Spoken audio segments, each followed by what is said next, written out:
Hello guys, welcome to my YouTube channel. তো আজকে একটা শর্ট ভিডিও বানাচ্ছি। আমাদের এখানে বৈদিক চ্যাটার্জি যে ইউটিউবার দা সে আসবে, এর জন্য আমরা আছি তোমার হচ্ছে শঙ্কর হোটেলে। তো অনেকে এসছে এখানে দেখা করার জন্য। ভিডিওটা দেখতে থাকো সবাই, ভালো লাগবে ভিডিওটা, যেহেতু বেশি দূর হবে না। তো ইতিমধ্যে আমাদের বৈদিক দা এসে উপস্থিত। এই যে আমাদের বৈদিক দা,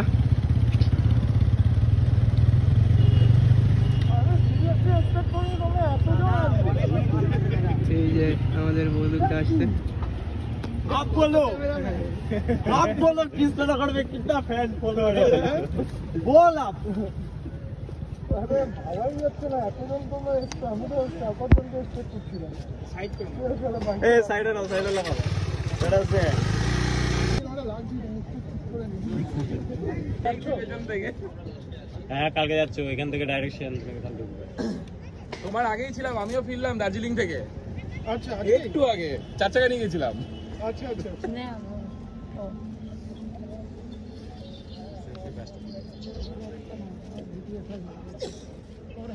না না আমি মোবাইলে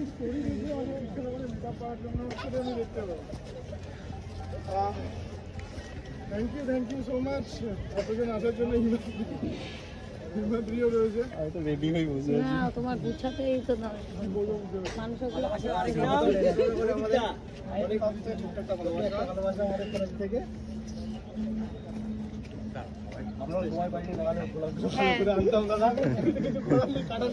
আরে কোনটা না কোন ধরে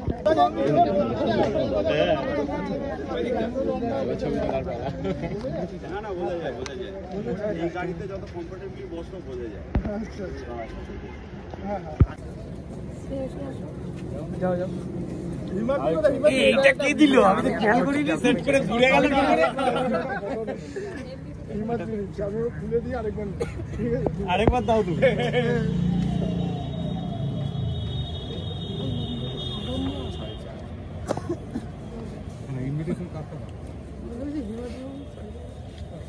এনডিপিকে গ্রুপে 19 জানুয়ারি মটোকেস প্রোগ্রাম আছে, আমরা অবশ্যই কল আসতে হবে। করেছিলাম।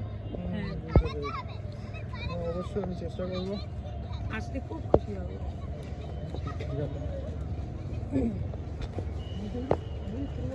এমবি না বিকে গ্রুপের স্টিকার এটা। মিস্টিরিয়াস বাইকার্স দাদা একটু তাকাও দাদা।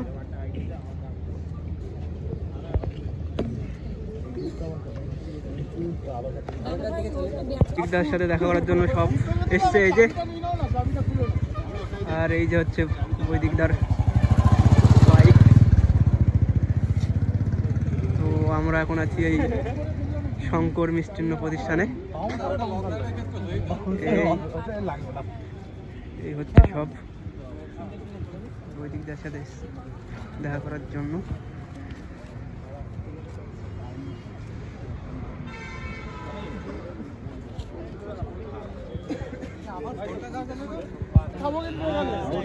তোমার ছবি ভালো। ঠিক আছে সবাই তো গেলেই তাও দিকে দাও না। কোন দিকে আমরা দাঁড়াবো না।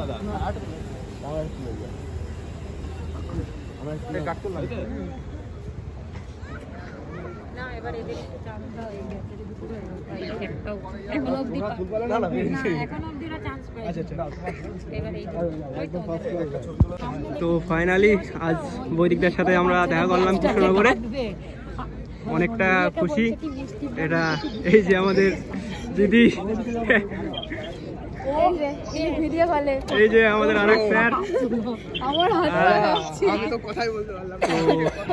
অনেক দিনের ইচ্ছা ছিল দাদার সাথে দেখা করার, তো সেটা ফাইনালি আজ পূরণ হলো এই কৃষ্ণনগরে এই শঙ্কর হোটেলে। তো ধন্যবাদ দাদাকে আমাদের সাথে এতটা সময় কাটানোর জন্য। তো দাদা অনেক দূর থেকে এসছে, শিখিয়ে গিয়েছিল। তো দেখতে থাকো ভিডিওটা লাস্ট অব্দি, আমরা এখনো চাটা খাবো। তো এই হচ্ছে আমাদের বৈদিকদার সব ফ্যান ফলোয়ার্স এবং আমিরও। এই হচ্ছে এই যে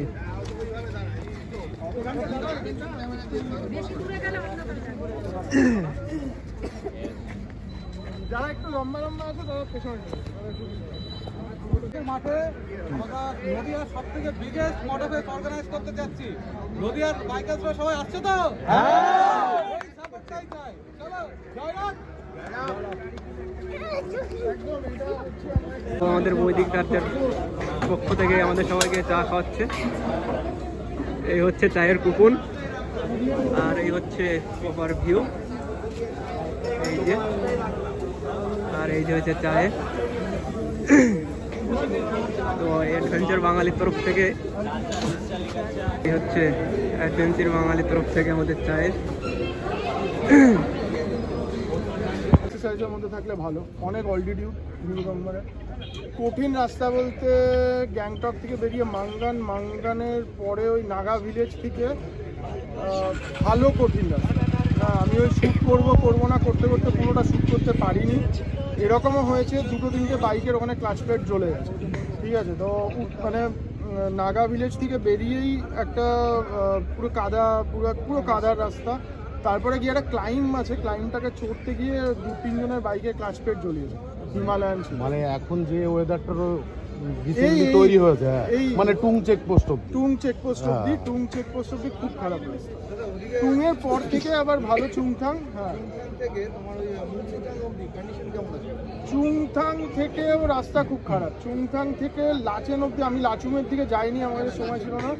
লাচেন অব্দি তাও ধরে নাও ওটা 25 কিলোমিটার 26 কিলোমিটার রাস্তা, তার মধ্যে 10-12 কিলোমিটার খারাপ আছে। তবে সব থেকে খারাপ হচ্ছে এইটা ক্রস করতে পারলে ওটা অতটা খারাপ লাগবে না, এইটা খুব রিস্কি। হ্যাঁ, মানে আমাদের সাথে যারা বেরিয়েছে 4টের সময়, তারা রাত্রিবেলা 9:30-10টায় পৌঁছেছে। আমরা পৌঁছে গেছি, এবার ওদের ডাবল ক্যারি ছিল, কিছু বাইক দাঁড়িয়ে ছিল ওখানে, তো তারা মোটামুটি অনেক টাইম লাগিয়েছে। হ্যাঁ, এবার ক্লাচ প্লেট পুড়ে যাওয়ার চান্স আছে, মানে একদম কম গিয়ারে উঠে পড়তে হবে তাড়াতাড়ি করে। ওই জায়গা মানে ওই চুংথাং থেকে নাগা থেকে নিচের দিকে নামতে হবে, নেমে গিয়ে তারপরে একটা স্টিপ লাইন ওই জায়গা। আর বাকি রাস্তা ওইটা ছাড়া ভালোই। আবার লাচেন থেকে গুরুদংবার যাওয়ার সময় মোটামুটি লাচেন থেকে 3-4 কিলোমিটার পরে একটু খারাপ প্যাচ আছে, তারপরে বাকিটা ভালো। এবার বরফ থেকে গেলে আলাদা ব্যাপার, আমরা যেমন বরফ রাস্তায় পাইনি, খুব কম পেয়েছি। হ্যাঁ, থাঙ্গু, হ্যাঁ কিছু খারাপ, কিছু তবে 70-80% ভালো। আর বরফ থাকলে, এই বরফ দেখা এতদিন পরে নি, এখন অবধি বরফ পড়েনি। প্রথমে একবার না 2 দিন মতো পড়েছিল, নভেম্বরের শেষের দিকে একবার হয়েছিল। হ্যাঁ, তারপরে আমরা পুরো ক্লিয়ার ওয়েদার পেয়েছি জানুয়ারি থেকে। এবার বরফে ওই লাচেন বলো, এই তোমার এবার যখনই ওয়েদার প্রথমেই খারাপ হতে শুরু করবে, বরফ পড়বে। এই নাথুলাতেও এখন এই বরফ হবে শুরু। হ্যাঁ, এবার বরফ পড়লে আলাদা ব্যাপার হয়ে যাবে। বরফ পড়লে খুব অ্যাডভেঞ্চার হয়ে যাবে, মানে খুব রিস্ক হয়ে যাবে। এবার বরফ পড়লে লাচেনের উপরে পড়বে, নিচে পড়ার কথা নয়। লাচেন থেকে হয়তো লাচেন ঢোকার 3-4 কিলোমিটার আগে থেকে পেতে পারে। চুংথাং পড়তে পরে কি বরফ? চুংথাং পড়বে ওই লাস্ট ক্যাম্প ছাড়িয়ে গিয়ে। হ্যাঁ, এবার বরফ থাকলে চাকা স্কিড করবে। আমাদের সবই ছিল, আমরা রোপ টোপ সবকিছু নিয়ে গেছিলাম, যদি লাগে তো আমরা করবো। লাগে নাইলনের রোপ নিয়ে গেছিলাম, তো সেটা লাগেনি, বিলাতেই জোগাড় করেছিল, ওকে ফেরত তো এটা হচ্ছে ব্যাপার। আর বাকি পারমিট তো এমন কিছু ব্যাপার না, পারমিটের নাম্বার দেওয়া আছে, গানি ভাই দেখে নিও। গানি ভাইও মোটামুটি ভালোই গেছিল। কজন গিয়েছিলে? আমরা 2 জন গিয়েছিলাম। লাচেনের রাস্তা তো সবে খুললো, হ্যাঁ, লোয়েস্ট টেম্পারেচার ছিল, দেখো মানে আমরা যেখানে থেকেছি লাচেনে -3 ছিল একবার। আর গুরুদংবারে তো আমরা দুপুরবেলা এত সুন্দর ওয়েদার ছিল, অসুবিধা হয়নি। আমি প্রায় 2 ঘন্টা ছিলাম গুরুদংবার লেগে। কিন্তু যদি তোমরা কেউ যাও অতক্ষণ থেকো না, আর খুব আস্তে হাঁটাচলা করবে। গুরুদংবারে যদি লাফালাফি একটুখানি ছবি তোলার জন্য দৌড়ালে, তাহলে কিন্তু কষ্ট হয়ে যাবে। যেমন নীলাদ্রি বাইকটাও স্টার্ট দেওয়া ছিল, চাবিটা অন ছিল, তো ওর বাইকের ব্যাটারি ডাউন হয়েছিল, ওর বাইকটা ঠেলতে গিয়ে আমার অবস্থা খারাপ হয়ে গেছে। এরকম ব্যাপার। বাইক চালানোটা রাইডিংটা আমার ছেলের কিছু হয়নি, ও 40 মিনিট লাফিয়েছে। ও একভাবে গোল করে লাফাচ্ছিল, আর একটু কম। আর তো দেখবে না তাও কিন্তু আমাদের এবার দেখো মেন হচ্ছে নিজের উপর। এবার তুমি যদি ক্যাম্প ট্যাম্প শুট করো সেটা দেখো আমাদের সিকিউরিটির ব্যাপার, তো সেটা করার দরকার নেই। বাকি সবাই মোবাইল নিয়ে করছে, যারা গাড়িতে যাচ্ছে করছে। এবার সেখানে অ্যাকশন ক্যামেরাতে প্রবলেম হওয়ার কোনো কথা না, কারণ আমি আমার আইফোন দিয়ে যা জুম করে নিয়ে নিতে পারবো, আমি গোপ্রোতে পারবো না। তো সেটাই হচ্ছে ব্যাপার। তো অ্যাকশন ক্যামেরা দিয়ে শ্যুট করা যাবে, কিন্তু ওই চেকপোস্টগুলোকে একটু সামনে আর্মির একদম আর্মির দিকেই মুখ ঘোরানোর দরকার নেই। হ্যাঁ, এই জিনিসগুলো মানতে হবে, যেটা আমি মেনেই আসি। আমি প্রথম দিকে কোনোদিনও ক্যাম্প ট্যাম্পে করি না। রাস্তার কাজ হচ্ছে দেখে, রাস্তার কাজ হচ্ছে, রাস্তার কাজ এখন রাস্তার কাজ শেষ হতে এখনো চলবে, আরো 1-2 বছর চলবে। আবার বন্ধ হয়ে যাবে। হ্যাঁ আগামী বর্ষা যেই আসবে ওই লাচের নাজিম আবার বন্ধ হবে। হ্যাঁ হ্যাঁ হ্যাঁ। কারণ ওই রাস্তায় প্র্যাকটিক্যালি ভালো। আর এই দেখবে লাস্ট আমি কালকে একটা ভিডিও আপলোড করেছি, ওখানে ওই লাচেনের আমার ওই লাচেনের হ্যাঁ আচ্ছা আচ্ছা, ওই দাদাটা ওখানকার হোমস্টের ভাইয়া, ও শেয়ার করেছে পুরো জিনিসটা, মানে কি হয়েছিল। বলছে রাত, হ্যাঁ খুব সুন্দর। হ্যাঁ, ওটা আমি পুরো আনকাট রেখে দিয়েছি। আরো অনেক কথা হয়েছিল, এবার ভিডিও অনেক বড় হয়ে যাচ্ছে, ওই জন্য আর ইয়ে করতে পারি। বীজগুলো কেমন ঝুলে আছে ভেঙে, অর্ধেক ভেঙে ঝুলে ঝুলে আছে। খুব খারাপ অবস্থা, মানে বলছে রাত্রিবেলা 12টার সময় এসছে, রাচেনে 12টার সময় এসছে, আর 12টা থেকে পরের দিন দুপুর 3টে অবধি ওরকম চলে। দুটো আর্মি ক্যাম্প কিন্তু পুরো ভাসিয়ে নিয়ে গেছে, দুটো আর্মি ক্যাম্প, অনেকজন আর্মি মারা গেছে। লাচেনটা উপরে, লাচেনের আপার পার্টটাতে কোনো ক্ষতি হয়নি, নিচে কিছু গ্রাম ট্রামের মতো ছিল, ওইগুলো সব চলে গেছে। চুংথাঙে বিশাল ক্ষতি হয়েছে, চুংথাঙে বেশি, চুংথাঙে হয়েছে, সিংথামে কিছু ক্ষতি হয়েছে। সিংথামে রাস্তা যারা ডাইরেক্ট ধরে নাও, যদি দুর্গঙ্গার কেউ যাও ডাইরেক্ট, যদি ধরে নাও মাঙ্গান যদি গিয়ে থাকতে চাও, মাঙ্গান থেকে মাঙ্গান হয়ে যাওয়াটা বেটার, কাছে পড়বে। এবার মাঙ্গানে যদি থাকতে চাও তাহলে সিংথামের রাস্তা কিন্তু খুব খারাপ, মানে সিংথাম ক্রস করে মাঙ্গান যাওয়ার রাস্তা খুব খারাপ। মানে দেখবে ওটা কিভাবে বলবো, তোমার বোঝানো যাবে না।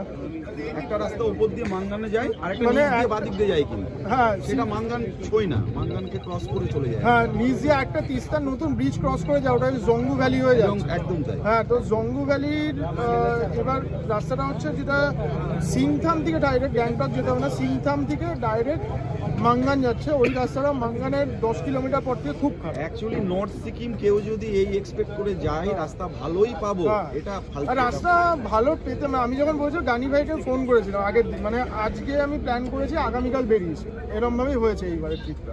তো আমি গানি ভাইয়াকে ফোন করলাম, গানি ভাইয়া বলছে আভি তো মত যাও। আমি বললাম যে কেন? বলছে রাস্তা ভালো না। ওটাই তো দরকার, তব যাও। আমি বললাম মুঝে তো তোরা জানা পারে। বললো ঠিক আছে যাও, পারমিট টার্মিট করিয়ে দিলাম। বৃষ্টি হলেই বিপদ, বৃষ্টিটা হলেই কিন্তু ধস নামবে, রাস্তা বন্ধ। এখন বৃষ্টি হলে উপরে বরফ পড়ে, হ্যাঁ, উপরে আর বৃষ্টি হবে, লাচেনের উপরে সব বরফ পড়ে জানুয়ারি থেকে। তো এখন দাদা এখান থেকে চলে যাবে। ভালোবাসা এবং শুভেচ্ছা রইল আপনার জন্য। নেক্সট রাইডে জয়েন হবো। এই হচ্ছে দাদার বাইক। না না, তো দাদা সিকিম থেকে আসছে, ফিরছে। তো আমাদের এখানে অনেক টাইম দিল, এর জন্য দাদাকে অনেক ধন্যবাদ। দাদা আমাদের অনেকটা টাইম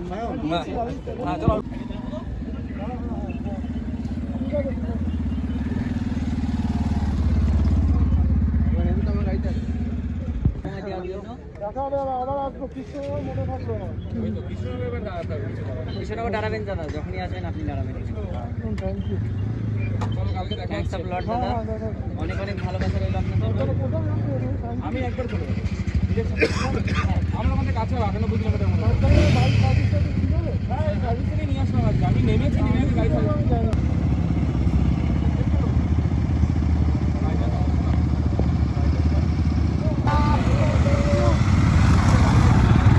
দাদা এখন বেরিয়ে পড়লো, অনেকক্ষণ ছিল আমাদের সঙ্গে।